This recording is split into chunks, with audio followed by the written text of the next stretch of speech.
Okay, so this is the video for chapter 3, the 3 reviews for my book Overcoming Digital SAT Math. These 3 reviews are the same reviews that are in my Overcoming ACT book. So basically what I'm going to instruct you to do is I'm going to just kind of give you a little synopsis of what I recommend specifically for the digital SAT, and then I'm going to put in the description of this video a link to my ACT video of these exact same worksheets or chapter questions.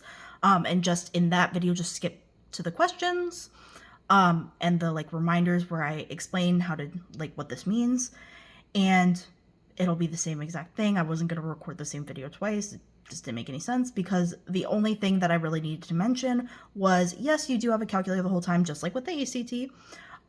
But I just kind of wanted to give that little extra disclaimer that I still recommend that you do both, these problems first without a calculator and then do them with a calculator to make sure that you are using your calculator correctly, because that's a very common error. The reason I say not to just do it with a calculator from the start, even though you have access to a calculator for the entire math portion, is because I've noticed it's gotten to the point with students where they don't have something that we call number sense when they're doing calculations with calculators. I've noticed it a lot more recently in the last couple of years, where I'll have something like I gave the example here, where I tell a student, okay, do 30 times 10 in your calculator, and they'll confidently tell me the answer is 30, which logically you should see that there's something wrong with that, because 30 times 10, if you're doing 10 groups of 30, it's going to be a lot more than just 30. But a lot of students don't catch that error.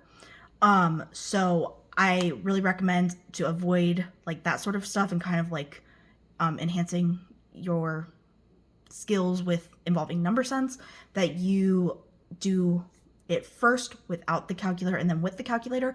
Another reason why I recommend doing that is because you never know. I've had it's very rare, but I have had the occasional situation where a student didn't listen to me and change out their batteries, or I had one student one time that they did, but they didn't know they were dead batteries that they got from the drawer, and their calculator died on test day. Now you do have access to the one on the computer, but maybe you don't know how to use that one, and you're just struggling with it because you're used to your calculator, which you're allowed to bring your calculator if you want, if it's an approved calculator.